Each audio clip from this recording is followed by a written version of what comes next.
PUBG থেকে Pakistan, rank থেকে Rafale, squad থেকে সিন্ধু। তো এই যে জার্নিটা, এটা খুব একটা সহজ জার্নি নয়। সায়নকে প্রত্যেকেই দেখেছো এবং তোমরা প্রত্যেকেই চেনো।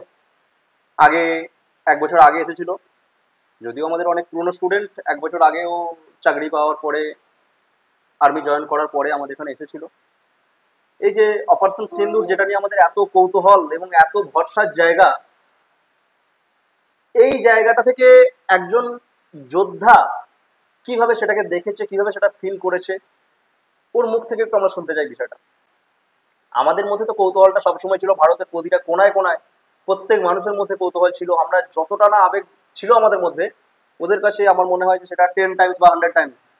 কারণ অ্যাকচুয়ালি আমরা যেটা নিউজ চ্যানেলের মাধ্যমে বা যে কোনো নিউজ পেপার বা অন্যান্য জায়গায় আমরা যেটা দেখেছি, ওরা সেটা করেছে। সো আজকে আমাদের সঙ্গে সায়নের জাস্ট এটা নিয়ে একটু কথাবার্তা হোক।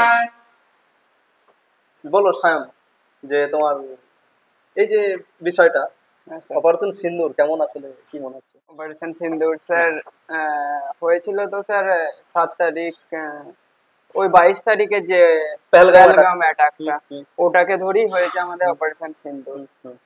এখনো মানে হয়েছে, মানে হয়ে গেছে ওটা না, এখনো চলছে ওটা। অবশ্যই অবশ্যই, অ্যাওয়ার্ড তো আমাদেরকে থাকতেই হবে। হ্যাঁ, এখনো চলছে তো এখনো চলছে। এটার জন্য যে এখন আমি ছুটি এসেছি, আমাকে মেসেজ এসছে কি তুমি অ্যালার্ট থাকো, তোমাকে যখন খুশি মেসেজ আসতে পারে কি এখানে ডাকার কি একদম একদম একদম, মানে আসতে হবে তোমাকে। সৈনিকদিকে সবসময় অ্যালার্ট থাকতে হবে। তো ওই যে 22 তারিখ অ্যাটাকটা হলো, মানে ওরা করলো আমাদের উপর পেহেলগাম অ্যাটাকটা, তো এটার জন্যই আমাদের হয়েছে অপারেশন সিন্দুর।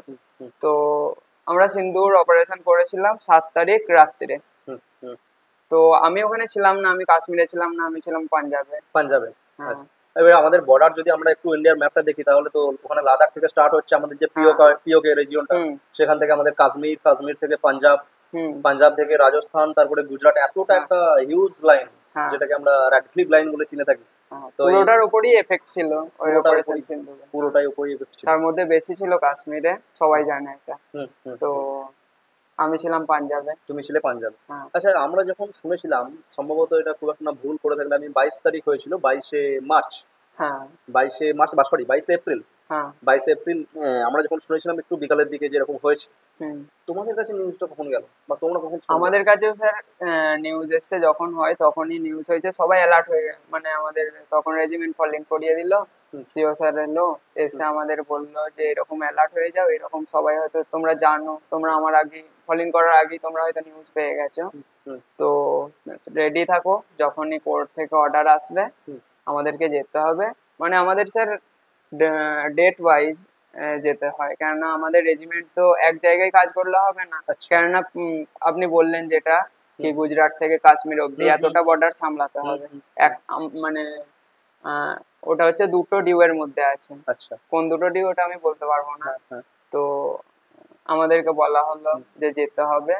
তো আমরা আমাদের যেসব যন্ত্রপাতি আছে সব গুছিয়ে নাও, গাড়ি রেডি করে নাও, খাবার নিয়ে নাও, 2-4 দিন। মানে এটা কি যখন হলো, যখন পেহেলগাম অ্যাটাক হলো, তখন থেকে তোমাদের অ্যালার্ট করে দেওয়া হয়েছে? হ্যাঁ, অ্যালার্ট করে দেওয়া, যেরকম কিছু একটা হতে পারে বা আমাদেরকে কিছু একটা স্টেপ নিতে হবে, যেটা দরকার অবশ্যই অবশ্যই দরকার। আচ্ছা, তো আমরা সেই রাতেই, মানে 22 তারিখ রাতেই আমরা রাতভর মানে ওই গাড়ি ফাড়ি লোড করলাম, ইকুইপমেন্ট লোড করলাম। মানে আমাদের ডেট করে দিয়েছিল, ডেট মানে আমাদের স্কোয়াড যেটা বললেন স্যার আপনি, যে স্কোয়াডে ভাগ করে দিল, যে এই ছেলেগুলো, মানে এক একটা স্কোয়াডে আমাদের 8টা স্কোয়াড হয়েছিল, মানে 8টা স্কোয়াড 8টা জায়গায় যাবে, মানে বর্ডারে। তো মানে এরকম আমাদের অনেক যন্ত্রপাতি আছে, সেগুলোকে তোমরা এখন থেকে অ্যাওয়ার থাকো। হ্যাঁ, তো সেই ডেটে আমরা চলে গেলাম, ওই স্কোয়াডটাকে আমরা ডেট বলি। আচ্ছা, হ্যাঁ, তো সেই ডেটে গেলাম আমরা। এবার রেডি হয়ে গেছি আমরা 22 তারিখ থেকে, মানে গাড়ি গুছাচ্ছি যে আমাদেরকে যেতে হবে কবে, মানে কখন কি অর্ডার চলে আসবে যে আমাদেরকে যেতে হবে। সব সময় একদম 24 ঘন্টা অ্যালার্ট থাকতে হবে, সব সময় 24 ঘন্টা অ্যালার্ট। আমরা কি এমনকি 22 তারিখ থেকে আমরা গিয়েছিলাম 30 তারিখ। তো 30 তারিখ অবধি আমরা যে মানে ড্রেস, জুতো সব, মানে এমনকি ঘুমাচ্ছিলাম সেই ড্রেস জুতো পরে। ঘুমাচ্ছিলে ড্রেস জুতো পরে, একদম ফুল ড্রেস আপ হয়ে? হ্যাঁ, ঠিক কখন মেসেজ চলে আসবে 2 মিনিটের মধ্যে পৌঁছাতে হবে। আচ্ছা আচ্ছা আচ্ছা, তো জাস্ট খুলছিলাম ওই স্নান করার টাইমটায়, স্নানও করছিলাম সব, মানে দুজন দুজন করে স্নান করতে যাবে এক একটা ডেটের। আচ্ছা আচ্ছা, আমরা দুজন মানে যাবো। এতটা অ্যাওয়ার? হ্যাঁ হ্যাঁ, আচ্ছা, কি কখন আমাদের মুভ অর্ডার চলে আসবে উপর থেকে। তো 29 তারিখ আমাদের মুভ রাত্রি 10:30টার সময় এলো যে আমাদেরকে যেতে হবে। তো আমরা রেডি হয়ে আমাদের রেজিমেন্ট ফল ইন হলো। আমরা নিজের নিজের ডেটে, গাড়ি তো লোডই ছিল আমাদের। তো দিয়ে আমাদের যেসব পার্সোনাল জিনিসগুলো ছিল সেইগুলো আমরা নিয়ে গেলাম। তো 10:30টায় আমরা গাড়ি ছাড়লাম, 3টের মধ্যে আমরা পৌঁছে গেছিলাম, একদম 2:30 3টে রাত্রি। 3টের মধ্যে? হ্যাঁ। আচ্ছা, এই যে তোমার তো এটা ফার্স্ট টাইম, মানে এরকম যুদ্ধ তৎপরতা? এমনকি স্যার এটাই আমার ফার্স্ট লড়াই, কেননা আমাদের রেজিমেন্টে না, প্রত্যেক রেজিমেন্টে লড়াইয়ের জন্য আমাদের রাজস্থানে নিয়ে যাওয়া হয়। মানে প্রত্যেক রেজিমেন্টে কোনো না কোনো জায়গায় নিয়ে যাওয়া হয়, বছরে একবার 1 মাস সেখানে লড়াইয়ের মানে ট্রেনিং হয়, মানে মানে গ্রাউন্ড ট্রেনিং, একদম আর্টিকুলার ফায়ার, এইসব ফায়ারিং সবকিছু হয়। এমনি তো রেজিমেন্টে তো ট্রেনিং হয়, ওইটা হচ্ছে স্পেশাল ভাবে হয়। যেটা তুমি আগে করেছো কখনো? মানে অ্যাকচুয়ালি আমরা বলতে পারি সেটা যে যুদ্ধের মক ড্রিল। হ্যাঁ, সেনাদের মক ড্রিল। আমরা তো 7 তারিখ শুনেছিলাম যে মক ড্রিল করতে হবে, তো সেটা সেনাদের মক ড্রিল। তো তোমরা কি আগে প্রত্যেক মাসে মাসে হতো ওটা? প্রত্যেক মাসে না, বছরে 1 মাস। বছরে 1 মাস? হ্যাঁ, যেটা আমাদের রেজিমেন্ট ছেড়ে রাজস্থানে যেতে হতো। রাজস্থানি খাবার বানানো হতো, ওখানেই খাওয়া হতো, ওখানেই ফায়ারিং হতো, ওখানেই সবকিছু হতো। আচ্ছা, তো 1 মাস পুরো ওখানে পড়ে থাকা আমাদের। আচ্ছা, সেটা তুমি আগে কখনো করিনি। আচ্ছা, করোনি না। আচ্ছা, তোমার তো আমার ফার্স্ট টাইম। হ্যাঁ হ্যাঁ, ফার্স্ট টাইম আমি লড়াই গেছি কোনো, মানে ওটাকে আমাদের এক্সারসাইজ বলে। তো এক্সারসাইজে আমি একবারও যাইনি। তো এটা থেকে উইদাউট এক্সারসাইজ তোমার একদম এক্সারসাইজটাই হলো হচ্ছে আমাদের সিন্দুর লড়াই দিয়ে। হ্যাঁ। আচ্ছা আচ্ছা আচ্ছা। তো যে এবারে এই যে তুমি একটা দেখো যে আমরা যা শুনতে পাচ্ছি আমরা তো শুধুমাত্র মিডিয়ার মাধ্যমে। হ্যাঁ। তোমরা ওখান থেকে যেটা দেখছো যে আমাদের দেশ যে এতটা এগিয়ে, যেটা আমরা এখন জানতে পারছি, বা তার আগে বিভিন্ন ধরনের কথাবার্তা হয় যে এখনো মানে আমাদের সেনাবাহিনীর প্রতি যখনই প্রথম হলো যে সেনাবাহিনী কবে সেটা একটা রিয়াকশন দেবে, কবে একটা রিয়াকশন দেবে, তোমাদের কাছে যেটা বিষয় যে তোমাদেরকে অ্যালার্ট থাকতে সবসময় বলে দেওয়া হয়েছিল। কারণ যে কোনো জিনিসে তো একদিনে আমরা কি দিতে পারি, সঙ্গে সঙ্গে দিলে আমরা সেটা রিয়াকশন দিতে পারি, কিন্তু আমাদেরকে একদম সম্পূর্ণ বিষয়টাকে ভেবে চিনতে নিয়ে তবে আমরা অবশ্যই সেটার উপরে একটা নির্দিষ্ট আঘাত আনতে পারি। স্যার আমরা 29 তারিখ 30 তারিখ রাত্রে তো পৌঁছে গেলাম। তো তারপর এবার ওখান থেকে আমরা 7 তারিখ অব্দি ওয়েট করলাম। আমরা আমাদের যন্ত্র লাগাইনি তখনও, কেননা ওটা যে লাগালে মানে ওরাও বুঝতে পারবে যে ওরা কিছু লাগিয়েছে ওখানে। আচ্ছা। তো তারপর 7 তারিখ আমাদের অ্যালার্ট করে দেওয়া হলো যে আমাদেরকে সতর্ক থাকতে হবে, কেননা ওদিক থেকে অ্যাটাক আসতে পারে। এমনকি আমরা পাঞ্জাবে ছিলাম, আমাদেরকেও বলেনি যে আজকে সিন্দুর অপারেশন হবে। সেটা কেউ হবে না বলে কয়ে কিছু হয় না। আমরা তো সবাই গোটা আপামর দেশবাসী ছিল যে 7 তারিখে মক ড্রিল হবে। আমাদেরকে জাস্ট একটাই অ্যালার্ট করেছিল যে আজকে অ্যালার্ট থাকতে হবে, কি আজ একটা কিছু হতে পারে। তো 7 তারিখ হলো সিন্দুর অপারেশন। তো ওদের ওপর অ্যাটাক করা হলো, সেই দিন চলে গেল। তারপর 8 তারিখ আমরা যার জন্য গিয়েছিলাম, 8 তারিখে আমরা যন্ত্র লাগালাম। আমাদেরকে অর্ডার এলো 11:30 12টার দিকে যে তোমরা তোমাদের ইকুইপমেন্ট লাগাও। তো ইকুইপমেন্ট লাগালাম আমরা। যখন 12:30 থেকে আমরা ইকুইপমেন্ট লাগাতে স্টার্ট করেছি, সেই রাত্রি ওটা অ্যাকচুয়ালি লাগে একটা মোবাইল মাস্টের ওপর। আচ্ছা। 30 মিটার মোবাইল মাস্ট। তো মোবাইল মাস্ট যায়নি, ওখানে একটা ওয়াটার ট্যাঙ্ক ছিল, মানে যেসব সজলধারের যেসব ইয়েগুলো হয় ওয়াটার ট্যাঙ্ক। তো ওটার উপর আমরা লাগালাম। ওটাকে রাখার জন্য স্যান্ড ব্যাগ, আমাদের ইকুইপমেন্ট সবকিছু নিয়ে ওটার উপর লাগানো হলো। সেই সময়তেই পাকিস্তান থেকে একটা ড্রোন আসে। ড্রোন আসলো? হ্যাঁ, আমরা লাগাচ্ছি সেই সময় ওটাকে ফাটানোর মতন আমাদের কাছে সেই রকম কিছু যন্ত্র থাকেনি যে ওটাকে, কেননা আমাদের কাছে রাইফেল আছে, রাইফেল দিয়ে অত ছোট ইয়েকে, মানে ওটা ছিল আবার অনেকটা ওপরে রাইফেল, মানে আমাদের কাছে ইনচার্জ ছিল, তো ইনচার্জ দিয়ে ওটাকে ফাটানো সম্ভব নয়। আচ্ছা আচ্ছা, মানে আমাদের রাউন্ড করলে বেকার মিস যেত। তো আমাদের কাছে একটাই উপায় ছিল, আমাদের সাইডে আমরা মানে গর্ত খুঁড়ে রেখেছিলাম, যেহেতু আমরা 8 দিন এসছি এখানে, 6 ফুটের গর্ত খুঁড়ে রেখেছিলাম। তো গর্তের মধ্যে যে আমরা সবাই লুকিয়ে পড়লাম। তাছাড়া আমাদের কাছে ওটা মানে ওটাই আমাদের একমাত্র পথ ছিল বাঁচার। তারপর কিছুক্ষণ পর ওটা চলে গেল, আমরা ফোন করে জানিয়ে দিলাম যে এরকম ড্রোন এসেছিল। তো ওরা বললো ঠিক আছে তোমরা সাবধানে ইকুইপমেন্ট লাগাও। তো আমরা ইকুইপমেন্ট লাগিয়ে দেখলাম যে ওদের এ ভিকাল আসছে। এ ভিকাল মানে আমাদের সেনাতে 3টে ভিকাল হয়, এ ভিকাল, বি ভিকাল, সি ভিকাল। এ ভিকালটা আছে ট্যাঙ্ক, তারপর আচ্ছা মানে যেটা ওই স্থলপথে আছে। হ্যাঁ হ্যাঁ আচ্ছা ট্যাঙ্ক, ওটা মানে জলপথেও চলে আসবে, ওটা মানে জাস্ট কিছুটা মানে অর্ধেকটা যদি জলের নিচে থাকে সেটাও চলে আসবে, তার জন্য না, ওটা অতটা ক্ষমতা আছে। তো ট্যাঙ্ক আসছে, আমরা খবর পেলাম অল্প, তো আমরা জিআর পাইনি। তো আমরা ইকুইপমেন্টটা ওই জন্যই লাগিয়েছিলাম জিআর বের করার জন্য। মানে জিআর মানে ওটার লোকেশনটা, মেন লোকেশন কোথায়। ঠিক ঠিক। হ্যাঁ, তো আমরা আধা ঘন্টার মধ্যে ইকুইপমেন্ট লাগালাম, তারপর জিআর বের করলাম। জিআর বের করে আমরা আমাদের ব্যাটারিতে দিলাম একটা, মানে যেখানে দেওয়ার কথা, মানে আমাদের যা কথা যেটা প্রস্তুতি নেওয়ার সেটা একদম সবকিছু একদম 800টা করে নেওয়া হচ্ছে। তারপরে মানে কোথায় দেওয়া হয়েছে ঠিক বলা যাবে না, যেখানে দেওয়ার ছিল দিয়ে দিলাম আমরা। তারা গান ফায়ার করলো, সেগুলোকে উড়িয়ে দিল 8 তারিখ সেটা। আচ্ছা ওই যে আমরা যেগুলো টিভিতে দেখেছি যে ড্রোন গুলো আসছিল, আমরা দেখলাম যে আইপিএল আমাদের ম্যাচ চলছিল, যে ড্রোন গুলো আসছিল, ম্যাচ পোস্টপোন হয়ে গেল, তো সেগুলো তোমরা নিজের চোখে দেখেছো? ওখান থেকে নিজের চোখে দেখেছো? তো সেই তখন কি ফিলিং হয়েছে যে এই মতো অবস্থায়? স্যার ফিলিং তো আমার সেই দিনই এসেছিল যেদিন আমরা ফার্স্ট ফায়ারিং করাই। আচ্ছা আচ্ছা। হ্যাঁ মানে 8 তারিখ।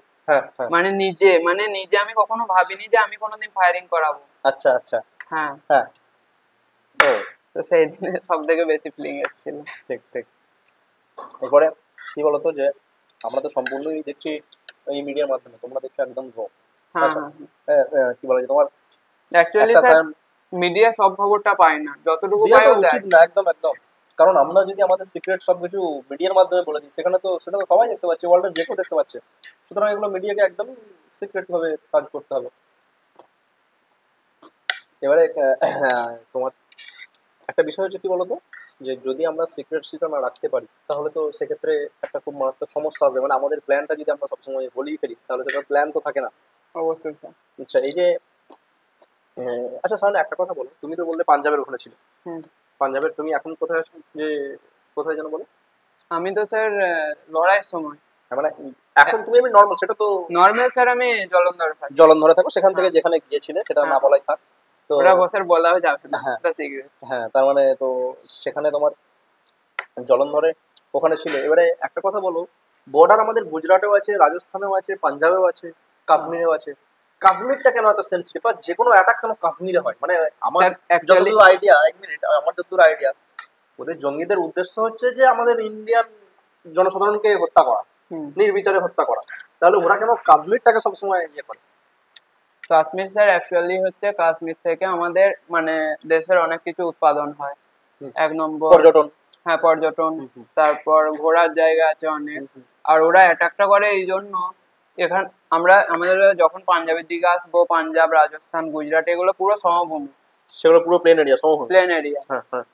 সেখানে অ্যাটাক করা সহজ নয়, অতটা সহজ না। কিন্তু ওরা যখনই ওই কাশ্মীরের দিক থেকে অ্যাটাক করবে, ওদের হয়ে ইজি হয়ে যাবে। আচ্ছা তো ওই জন্য ওরা অ্যাটাক করে। আর এটা স্যার ভাবেন না কি ওরাই শুধু আমাদের উপর অ্যাটাক করে, আমরাও ওদের উপর অ্যাটাক করি, ওদের আমরা ছেড়ে দিই না। সে তো অবশ্যই, আমাদের আর্মি তো কোনো অংশে পিছিয়ে নেই যে ছেড়ে দেওয়া হবে। সেটা তো আমরা বিভিন্ন ভাবে আমরা দেখেছি, পুলওয়ামার সময় দেখেছি, পেহেলগামের সময় দেখলাম যে আর্মি তো আমাদের, আর্মি বলো বা নেভি এবং এয়ারফোর্স, তো এই আর ওই 10 তারিখ স্যার যদি না সিজ ফায়ার হতো, তো ওই দিন পাকিস্তানের অনেক জায়গা উড়ে যেত। কেননা সেই দিন ছিল আমাদের পুরো প্ল্যান। আচ্ছা আচ্ছা আচ্ছা। ওই জন্য আমাদের ছেলেরা বলে কি আমাদের ক্ষোভটা এখনো মিটেনি। এটা তো অবশ্যই, যে আমাদের দেশের এতজন মানুষকে নির্বিচারে বিনা অপরাধে এইভাবে হত্যা করলো তারা, তো আমাদের এটা তো কোনোদিনই মেটার নয়। মানে এই যে আমরা একটা অপারেশন সিন্দুর শুধু, এটা তো মেটার নয় কোনোদিন, এইগুলো তো আমাদের থেকেই যাবে সারা জীবন। কারণ যখন একটা আম আদমি দেশের জনসাধারণের উপর যখন নির্বিচারে অত্যাচার করা হয়, হত্যা করা হয়, তাহলে এটা তো দেশের সোভারেন্টির উপর অ্যাটাক করা। তোমার এবারে তুমি একটা জিনিস দেখো, আমাদের সেনাবাহিনী নিয়ে যে প্রশ্নগুলো ওঠে অনেক সময়, যে আমাদের সেনাবাহিনী কতটা পারদর্শী সেই বিষয়ে, আমাদের দেশ কতটা সুরক্ষিত, তোমার চোখে কিরকম লাগছে? আমাদের দেশে সম্পূর্ণ সুরক্ষিত, কেননা পাকিস্তান আর্মি আমাদের ইন্ডিয়ান আর্মির কাছে কিছুই না। আচ্ছা। পাকিস্তানের ডবল আমাদের ইন্ডিয়ান আর্মি আছে। হুম হুম। আর হাতাহাতি হলে ওরা পারবে না আমাদেরকে, হাতাহাতি তো হাতাহাতি হবে যেটা না। চীনের সঙ্গে হয় আমরা দেখেছি যে এলএসি তে, সেখানে তো ফায়ারিং করার ইয়ে নেই, তো চীনের সঙ্গে হাতাহাতি হয়, তো হাতাহাতি হলেও ওরা আমাদেরকে পারবে না। না। আরে 140 কোটির দেশ, তাহলে যদি সিম্পল পাকিস্তানের উপর দিয়ে হেঁটেই চলে যাওয়া হয় তাহলেই তো অন্যরকম কেস হয়ে যাবে। সেটা হচ্ছে ফ্যাক্ট। আচ্ছা সায়ন, তোমার এই যে অপারেশন, যেই তুমি যা কিছু দেখলে ওখানে, একটা সাধারণ মানুষ এখানে খোলা মাঠের বাচ্চা, তাহলে সে যখন ওই জিনিসগুলো দেখছে তখন তোমার কি ফিল হচ্ছে, বা তখন কি মনে হচ্ছে যে আমি আর্মিতে এসে ঠিক করেছি, না এখান থেকে পালাতে পারলে বাঁচি? অবশ্যই স্যার ঠিক করেছি। ঠিক করেছি। বাইরে থেকে স্যার যতটা মনে হয় যে হ্যাঁ। ইজি, অতটা ইজি না। কেননা আপনি যদি স্যার মন থেকে ইন্ডিয়ান আর্মিতে যান, হুম। তো আপনার জন্য যুদ্ধটা যখন আসবে তখন ফিলিংসটাই আলাদা হয়ে যাবে। যে তখন মনে হবে নিজেকে যে আমি যেটার জন্য এসেছি সেটা আমার স্বপ্নটা পূরণ হচ্ছে।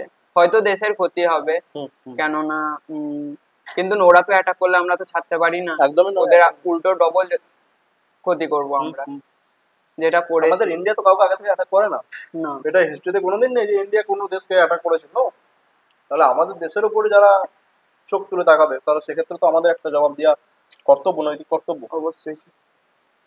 যে এগুলো হচ্ছে ফ্যাক্ট। এবারে একটা বিষয় হচ্ছে কি বলতো, যে ওখানে তোমরা যেটা দেখতে পাচ্ছ সেটা তো আমরা এখান থেকে বুঝতেই পারছি না যে কি হচ্ছে। আমরা শুধু হঠাৎ করে দেখছি আজকে রাত্রে হয়েছে, নিউজ চ্যানেলে আমরা দেখছি যে আজকে এই হচ্ছে, এবং দেখছি যে সন্ধ্যে 8টা থেকে আমাদের যেদিনে ওই আইপিএল বন্ধ হয়ে গেল, এক্সাক্ট ডেটটা সম্ভবত 8 তারিখ বা 9 তারিখ হবে, 9 তারিখ 10 তারিখ হবে, বলছি যে আইপিএল বন্ধ হয়ে গেল। কেন না, একদম নিউজ চ্যানেল লাইভ কভারেজ দিচ্ছে যে এই ড্রোন আসছে, কাশ্মীর একদম শুনশান হয়ে গেল, কাশ্মীর ডাল লেক একদম শুনশান হয়ে গেল। মানে ওই কাশ্মীর থেকে গুজরাট পুরোই শুনশান হচ্ছিল। তো সেটাই বলছি যে আমরা যে বিষয়টাকে দেখছি এখান থেকে, তোমরা ধরো ওখান থেকে দেখছো একদম কাছাকাছি, বা তোমাদের আমাদের যুদ্ধ স্যার রাত্রে তৎপরতা। তখন ঘুম থাকেনি, আমাদের যা ঘুম হতো দিনে, আর যারা বাংকারে থাকতো তাদের তো ঘুম বলে কিছু জিনিস থাকেনি ওই কদিনে। আচ্ছা তুমি একটা কথা বলো তো, যে সমস্ত অ্যাটাক গুলো কেন রাত্রেই হচ্ছে? মানে রাত্রে কি ওই ভিজিবিলিটির জন্য, যে আমরা যখন করছি দেখতে পাচ্ছি না? একদম মানে দেখো যে সমস্ত অ্যাটাক কিন্তু আমাদের রাত্রে হয়েছে। সব রাত্রে এসে, দিনে এখন অ্যাটাক হয় না, যা হবে রাত্রে। মানে শত্রু যখন দেখতে পাচ্ছে না তখন তাকে অ্যাটাক করো। সেই তো আমাদের এরপরে একটা জিনিস দেখো, যখন এই যে তোমার সেনাদের মধ্যে একটা জায়গায় মুভমেন্টটা হয়ে যায় পাকিস্তান বর্ডারে, তখন মনে করো যে আমাদের বাংলাদেশ বর্ডার আছে, এখন বাংলাদেশের যে পরিস্থিতি চলছে একদম উত্তপ্ত পরিস্থিতি বাংলাদেশ, ওখানে চীন আছে, এখানে মায়ানমারের সঙ্গেও কিন্তু একটা সমস্যা লেগে রয়েছে।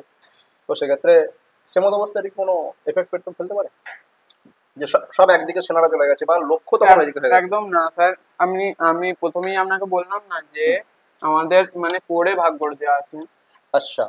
মানে আমি যে পাঞ্জাবে আমাদের যে কোর আছে, তো আমাদের কোরটা ওইটাকে দেখবে। যখন বাংলাদেশের সঙ্গে যুদ্ধর কথা উঠেছিল তখন আমার বন্ধুরা আমাকে জিজ্ঞেস করছিল যে বাংলাদেশের হয়ে যাচ্ছিস নাকি লড়তে বাংলাদেশের সঙ্গে, তো আমি ওদেরকে বলেছিলাম যে বাংলাদেশের সঙ্গে লড়লে আমরা যাব না, যখন পাকিস্তানের সঙ্গে হবে তখন যাব। তো পাকিস্তানের সঙ্গে যুদ্ধ এসেই গেল। সেটাই তো, মানে আমরা দেখলাম যে বাংলাদেশে শেখ হাসিনা সরকারের যখন পতন হলো, তো তখন একটা খুব টালমাটাল অবস্থা ছিল, ইন্ডিয়ার সঙ্গে সম্পর্ক ভালো নয় পরবর্তীকালে, যে এখনো দেখতে পাচ্ছি আমরা। তো সেক্ষেত্রে যে এটা কোনো এফেক্ট পড়ে না বলতে চাইছো? না, মানে আমাদের সেনাবাহিনী এতই বেশি আমাদের স্যার সেনা আছে এখন 16 লাখ সেনা। আচ্ছা, 16 লাখ সেনা আছে। 16 লাখ। আচ্ছা সায়ন, এই যে মিসাইল গুলো ধরো দেখলে তুমি, যেগুলো বা তুমি ওখানে যা কিছু যন্ত্রপাতি যেমন দেখলে, যে এগুলো ওখানে তুমি গল্প কিছু শুনেছো যে কতটা অ্যাডভান্স, মানে আমাদের শত্রুপক্ষ থেকে কতটা অ্যাডভান্স এগুলো? অনেক অ্যাডভান্স। মানে আমাদের স্যার অ্যাকচুয়ালি ইন্ডিয়ার মানে বেশিরভাগ যন্ত্রই বাইরে থেকে কেনা হয়েছে, এবং সেটা বাইরে থেকে দেখছে মানে আমাদের ইন্ডিয়া বানিয়েছে। যেমন আমেরিকা থেকে আমাদের যন্ত্র কিনেছে এনটিপিকিউ 37, ওটাকে দেখে বানিয়েছে স্বাতি। আচ্ছা, দুটোর একই কাজ। আচ্ছা আচ্ছা, মানে আমাদের কোনো অংশ পিছিয়ে নেই আমরা, পিছিয়ে নাই। যেমন আমরা সে দেখেছিলাম যে যখন এপিজে আব্দুল কালামকে নাসা যখন ডেকেছিল, নাসা ডেকে আমরা যেটা শুনেছিলাম, গল্প শুনেছিলাম বা আমরা বই পড়েছিলাম, যে এপিজে আব্দুল কালামকে নাসা ডেকে বলেছিল ওখানে জব করার জন্য, চাকরি করার জন্য। তো কালাম স্যার কি করেছিলেন, ওই বিষয়টাকে সম্পূর্ণ দেখে এসে যে আমার দেশে বানাবো ইসরো। তো সেই সিস্টেমটা আমাদের, যেহেতু 140 কোটি দেশ, তাহলে সেই সিস্টেমটা আমাদের মধ্যে রয়ে গেছে একদম। আচ্ছা, একটা জনসাধারণ এই যে ধরো যখন হচ্ছিল যুদ্ধকালীন, তারা আবহাওয়া সবার মধ্যে এনভায়রনমেন্টটা কাজ করেছে, প্রত্যেকের একদম মাইন্ড থেকে সবাই আমরা লড়ে গেছি।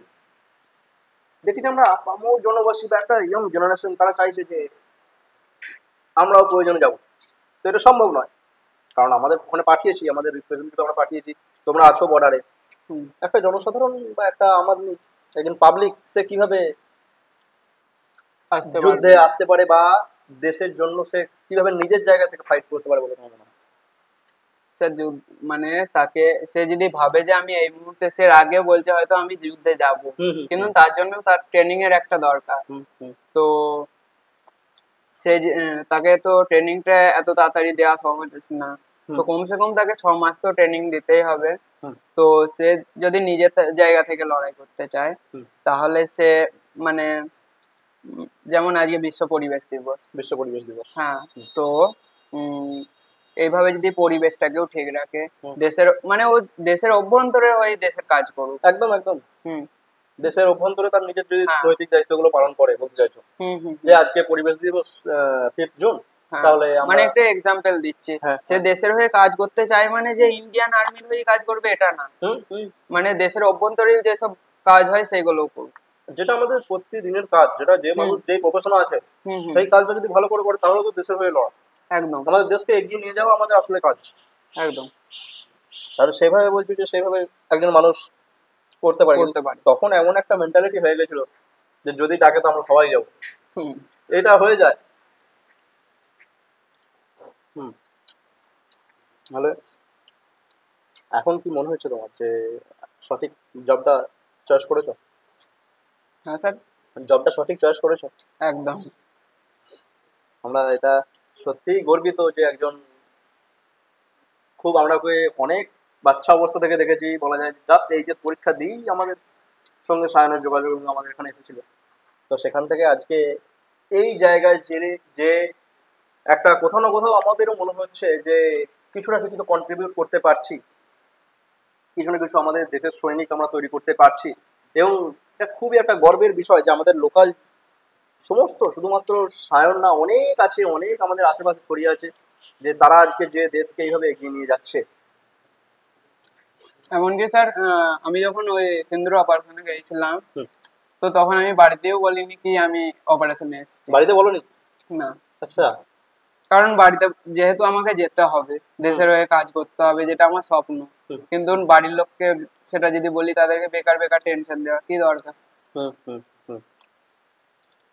আমরা এগুলো বাড়িতেও, আচ্ছা ওখান থেকে কোনো ইয়ে ছিল তোমার যে বাড়িতে বলবে না বা এরকম কিছু থাকে? ওইরকম কিছু থাকেনি, মানে বারণ করেছিল যে তোমরা যতটা পারবে বলবে যে আসেনি। হ্যাঁ হ্যাঁ হ্যাঁ, কারণ বাড়ির লোকেরা টেনশন থাকে। হ্যাঁ, অনেক টেনশন।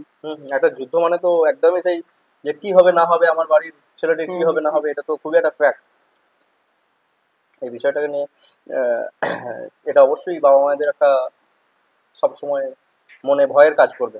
বা শুধুমাত্র বাবা মা না, একটা গ্রামের আমরা যখন দেখি একজন সেনা যখন শহীদ হয়ে ফিরেন, তখন গোটা গ্রাম শুধু নয়, গোটা একদম এরিয়া স্তব্ধ হয়ে যায়।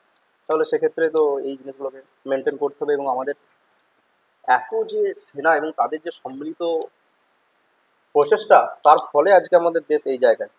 একদম স্যার, দিন রাত কাজ করার পরই হচ্ছে স্যার এতটা।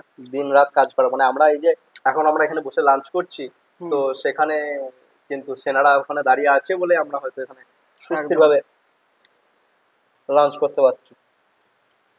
কি বলতো সায়ন, যে এই জিনিসগুলো না শুধুমাত্র কোথাও না কোথাও আমার মনে হয় যে আর্মিরাই, মানে যারা প্রত্যক্ষদর্শী, তাদের মধ্যে জিন টু জিন ভেরি চলে জিনিসটা।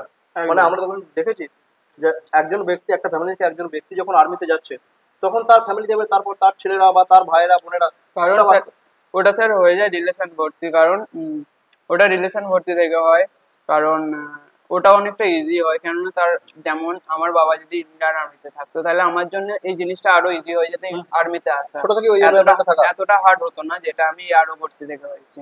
হুম, ওটা বিআরও ভর্তি হয়, এটা এআরও ভর্তি। হুম, হুম, কারণ সে মানে তার বাবা বাড়িতে কিছু কিছু বলে, সেই ছেলেটার মানে কিছুটা মেন্টালি সে, এক্সপিরিয়েন্স হ্যাঁ হয়ে যায় মেন্টালি সে একদম হুম, প্রিপারেশন হয়ে যায়। যে আচ্ছা, এই হয়। আচ্ছা। তো বলছো যে এখনো সিন্দুর যে এখনো শেষ হয়ে গেছে এমনটা নয়। না, এখনো চলছে। ঠিক ঠিক, যে সবসময় আমাদের আবার, এবং আমরা দেখতে পেলাম যে আমাদের দেশ কত তাড়াতাড়ি এই জায়গা থেকে ওভারকাম করে গেল, সবকিছু একদম সুস্থির। আমরা 7 মে, এখনো 1 মাস হয়নি, মে 7 তারিখ, মে 7 তারিখে আমাদের বলেছিল যে মকড্রিল হবে, দিয়ে সেদিনে সিন্ধু হলো। সেখান থেকে এখনো 1 মাস হয়নি, আমরা কিন্তু একদম সুস্থির, কোনো জায়গায় কোনো কিছুতে সমস্যা নেই দেশের মধ্যে। কারণ পাকিস্তান জানে ইন্ডিয়ান আর্মি বহুত খতরনাক। বহুত খতরনাক, পাকিস্তান জানে ইন্ডিয়ান আর্মি বহুত খতরনাক। আচ্ছা,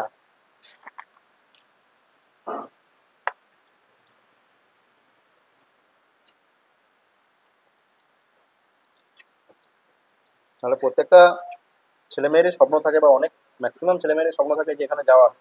একদম স্যার। যে এখন সব থেকে একটা বিষয় দেখবে যে বাচ্চারা তোমার ফোনেতে অটোমেটিক সে যুদ্ধ করে রেডি হয়ে যাচ্ছে, মানে অনেকে স্যার আমাকে জিজ্ঞেস করছে যে কিভাবে যাওয়া যাবে ইন্ডিয়ান আর্মিতে। কিভাবে কিভাবে যাওয়া যাবে, হুম। সেটাই হচ্ছে ফ্যাক্ট।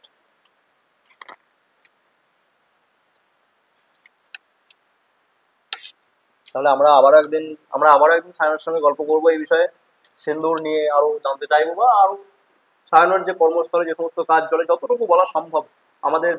আমি আবারও একটা কথা বলবো, যে কখনোই সম্পূর্ণ বলা সম্ভব নয়, এবং এটা উচিত নয়। তার কারণ হচ্ছে যে আমাদের সিক্রেট সার্ভিস বা আমাদের আর্মিরা কি করছে, আমাদের কোন দিকে পদক্ষেপ হচ্ছে, এগুলো তো এভাবে বলা সম্ভব নয়। জাস্ট একটা অপারেশন করে এসছে, সিন্দুর করে এসছে বলে ও এক্সট্রা 5 দিন ছুটি পেয়েছে, এখানে এসেছে, তো সেই নিয়ে একটা জাস্ট কথাবার্তা হলো, আর কিছুই না।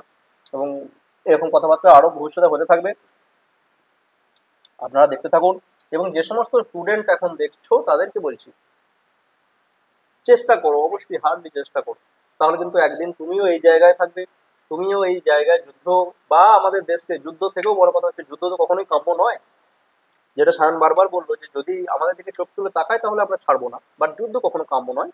কিন্তু আমাদের আমাদের দেশকে ডিফেন্স সবসময় দেবো। জওয়ান আর কিষান, আমরা সবসময় বলে থাকি জয় জওয়ান জয় কিষান। তো জওয়ান আর কিষান যেন সবসময় এগিয়ে থাকে, এবং আমাদের যেন ওয়ার্ল্ডের নাম্বার 1 ডিফেন্স সিস্টেম, এবং আমাদের দেশকে যেন নাম্বার 1 করে তুলতে পারি। আজকে এ পর্যন্তই, পরের দিনে দেখা হচ্ছে।